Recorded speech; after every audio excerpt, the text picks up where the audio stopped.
उद्या 31 डिसेंबर म्हणजेच सरत्या वर्षाला निरोप देऊन नव्या वर्षाचं स्वागत करण्याचा दिवस।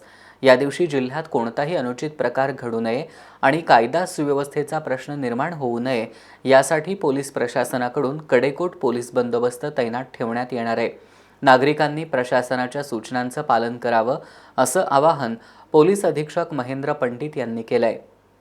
उद्या 31 डिसेंबर आपण या सन 2024ला निरोप देतो आहोत आणि 2025 या नूतन वर्षाचं स्वागत करत आहोत।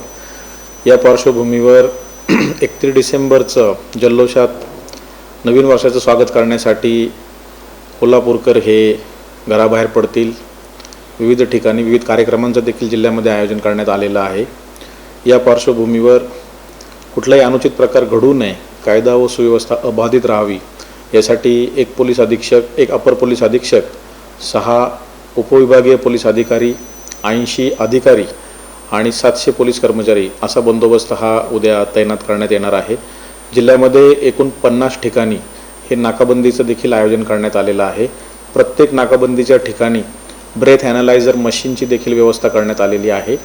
आपल्या माध्यमातून मी कोल्हापूरकरांना एवढंच आवाहन करू इच्छितो की सरत्या वर्षाला निरोप देताना आणि नूतन वर्षाचं स्वागत करताना कायद्याचं आपण पालन करावं, कुठलीही हुल्लडबाजी करू नये, प्रशासनास सहकार्य करावं। त्याचबरोबर मद्यपान करून किंवा कुठल्याही इतर नशा करून वाहन चालू नये, जेणेकरून आपला स्वतःचा जीव आणि इतरांचा जीव आपण धोक्यात आणणार नाही।